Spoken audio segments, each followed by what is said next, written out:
What's up, guys? We are back.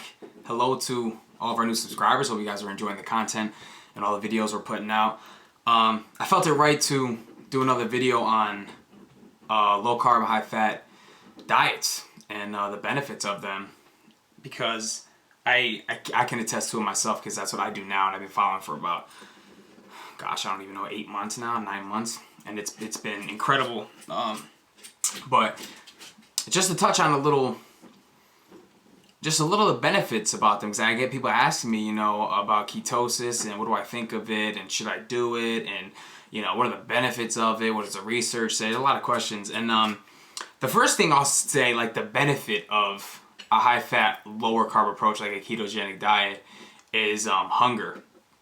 And don't get ahead of me. Like, I'm not saying if you're dieting hard and or you're getting ready for a competition or things like that, and you need to achieve a very lean, conditioned physique, hunger is going to be a part of the process. You just have to accept that.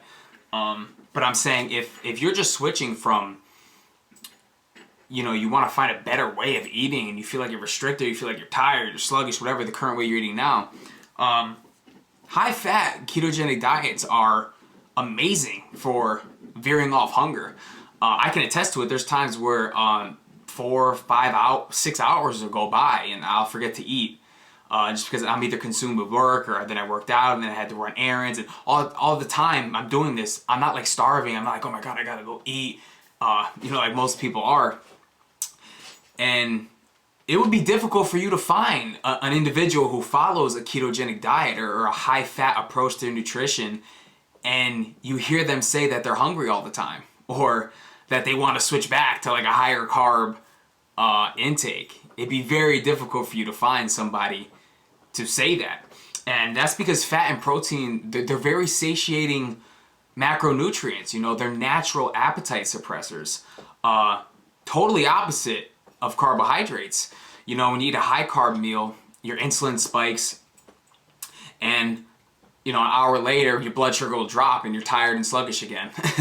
And that's what happens with a lot of people who follow a high carb diet. Your brain immediately craves more sugar, glucose, carbs, like not too long after you just had sugar, carbohydrates.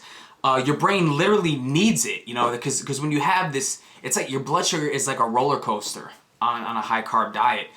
You have a meal, high carb, insulin spikes, starts coming down, it drops, blood sugar drops.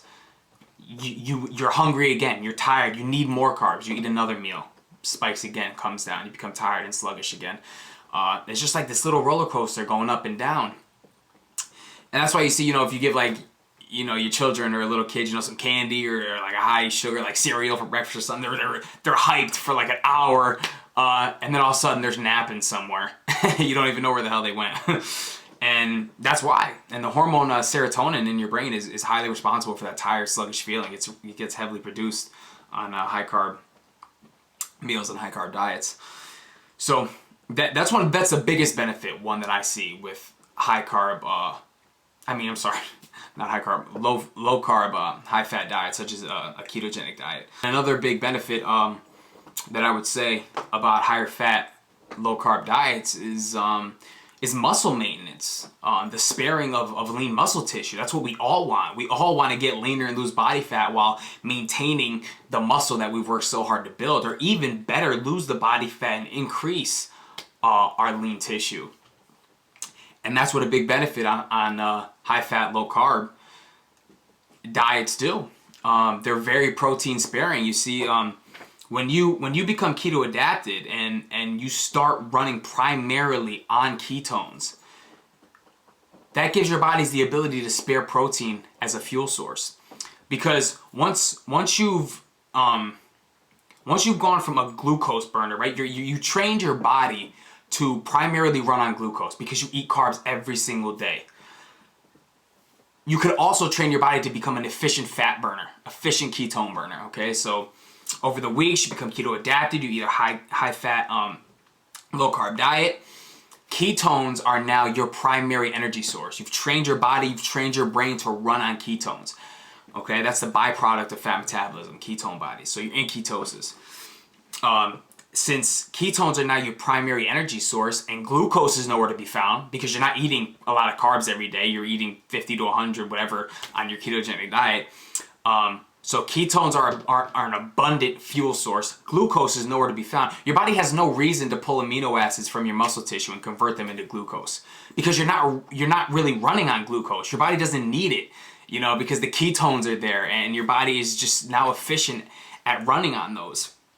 And what research has also found, which is pretty interesting, is that on high-fat, low-carb diets, the amino acid blood leucine increases. There's an increase in blood leucine when you follow a high-fat, low-carb diet. And leucine is been touted as I don't know how to say it, but like the king or the front runner in switching on protein synthesis to aid in the rebuilding of lean tissue. That's why you see a lot of amino acid supplements or branched chain supplements. They actually had more leucine in them than the other amino acids, and that's the reason. Leucine is highly responsible for muscle protein synthesis. So it's just another big reason why, on a high carb diet, you need to constantly feed yourself glucose. And if you're high carb, you're lower fat. So you're not running on ketones. You're not eating ketosis. You don't produce ketone bodies to a higher extent that you could start running on them and use them as the primary fuel. So once glucose isn't there, and all of a sudden you haven't eaten, your body has no choice but to resort to its protein reserves and to start pulling amino acids from your muscles. And that's obviously it's not what you want to happen. So a big benefit of high fat, low carb diets, ketogenic diets, is muscle maintenance. They're protein sparing. They spare the muscle. They don't want, and your body becomes so much more efficient at sparing protein and just using protein to rebuild tissue and for your skin, your eyes, your hair, everything that it has to do. But its main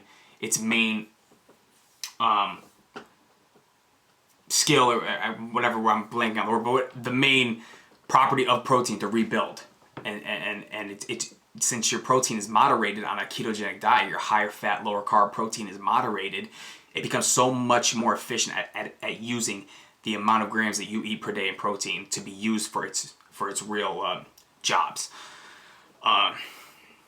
So that's another big benefit I've seen, even for myself. Another benefit of ketogenic diets, higher fat diets, low carb diets, is more fat loss. And I'm not saying that on high carb diets or high carb diets or lower fat diets that you can't get lean or you can't burn fat. I'm not saying that at all. But I am saying that fat loss is definitely much more efficient on a higher fat, low carb diet. And the reason being is the same thing we were talking about a high carb meal. Insulin is going to spike, blood sugar is going to drop, you crave more insulin. You crave more carbs. And yes, insulin is an anabolic hormone. It helps shuttle nutrients and carbs into the muscle cells and things like that. But it's also an anabolic hormone for fat gain. It's a storage hormone. So it's very efficient at storing excess glucose and stuff like that into your fat cells as fat. And obviously that's what you don't want. So if you choose to follow a higher carb diet, you are increasing carbohydrate oxidation. Okay? What we want is fat oxidation. We want fat to be used as our fuel. We want to pull fatty acids from our adipose tissue and use them as fuel. We don't want to use glucose anymore. We want our fat. We want to get leaner. We want to lose fat. So to do that, you cut carbs and increase your fat. And now you become much more efficient at burning fat for energy, no matter what you're doing. So it's the reason that I made like a few notes for a reason why it's this funny enzyme that's called hormone sensitive lipase or HSL or whatever you want to call it. But this enzyme, this hormone, is highly responsible and encouraging our fat cells to release fat for energy so that we can use the fat. And what they're finding is that hormone sensitive lipase increases like tenfold when you lower carb intake and lower the insulin, circulating insulin in your body, and you higher the fat intake. It has a lot to do with your carbohydrates.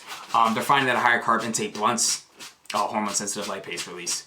So, and I have it's a big feeling that it's because of the insulin. The insulin is just, it's too high that the fat burning is when insulin is high, fat oxidation is low. They oppose each other. Fat is not being used as efficiently as energy if insulin is always constantly being increased and increased because due to your high carb meals.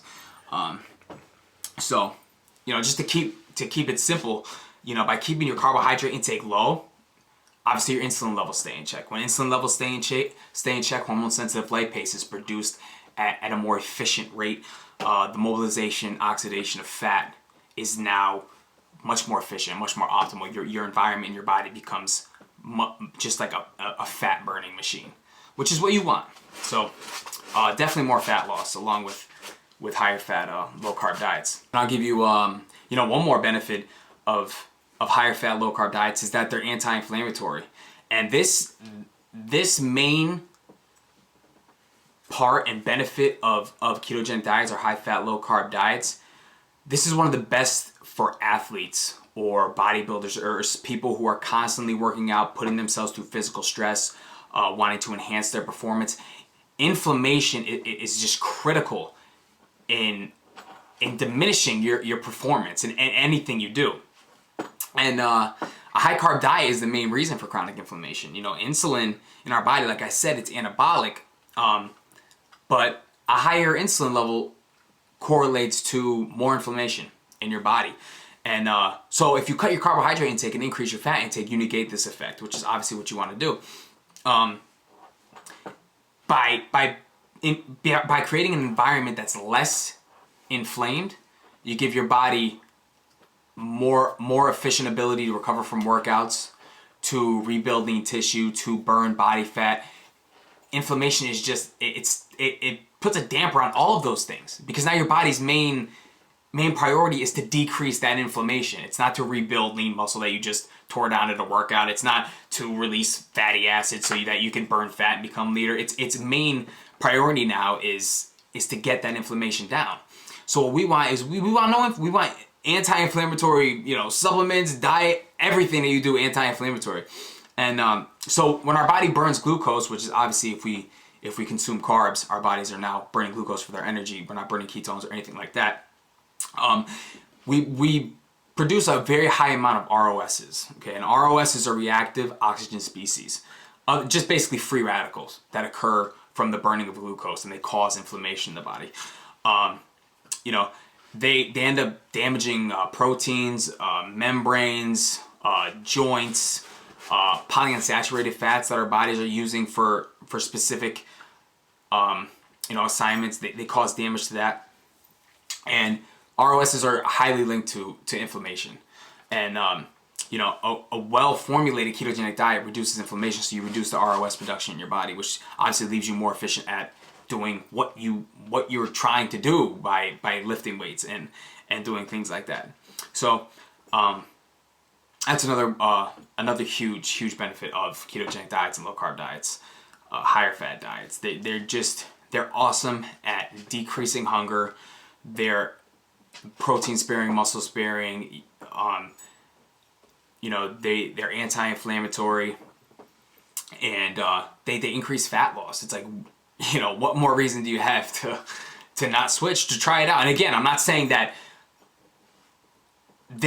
a low carb, high fat diet is the only way to lose fat and to increase performance and all this stuff. We know the science behind glucose too, and carbohydrates for performance. They're the main fuel source for sprinting and high intensity exercises and stuff like that. We know the benefits of them. So I'm not saying that low carb, high, you should do a high fat, low carb diet. I mean, high fat, low carb diet. I'm not saying that at all. There are many people I've coached in the past that have a higher carb intake, and that's what they're awesome glucose burners. They burn through glucose like that. They're very efficient at it. So that's the right nutritional approach for them, a higher carb intake. But I would say for like every one person that I actually prescribe a higher carb plan to, there's another 5, 6, 7 people who prompt to take the low carb, higher fat approach to get leaner, to improve their performance, to gain muscle, things like that. It's very rare that all of a sudden, like, I'll get like 3 or 4 people in a row that are like, okay, they're really good glucose burners. You know, they're very insulin sensitive. It's very hard to find people who are they're awesome. Their genetics are awesome for burning glucose. That's just the way it is. But I'm saying, if you ever thought about doing a higher fat, low carb diet, and you're just tired of like how you're feeling now, you're sluggish, you don't have a lot of energy, you wake up, like you just slept great for like 8 hours, and you wake up and you have breakfast, and all of a sudden you're tired like 2 hours later, you know, your performance in the gym is decreased. You know, there's something wrong if you're doing everything else right. You know, if your hydration is key, you're doing over a gallon and a half of water a day, you're sleeping good, you know, you got your blood levels checked, and your health is good, your blood markers, your hormones, thyroid, everything is working efficiently. Something is wrong somewhere else, and it's usually your nutrition. You know, putting all that research and everything I'm telling you guys, all that stuff, putting that aside, personally, you know, I've never felt better. I've never performed better. I mean, I'm so clear-minded. My energy is great. You know, my skin, hair, I mean, all these things that you really wouldn't look for benefits and improvements in, they just become apparent all of a sudden. Like when you just stop eating like a high carb intake at every meal, you start increasing fats and you know, lowering the carbs, eating fibers, veggies, and just taking care of yourself that way. The improvements are just endless. So I highly encourage you guys to try it out if you're ever thinking about it. And if I can do anything else for you guys, please leave a comment. Let us know what you want to see next. Like the video, share the video if you enjoyed, if you think it helps some other people that you know. And we'll get back to you guys soon. All right? It's always a pleasure. Thank you guys. God bless you guys. All right? Hope Hustle Fitness.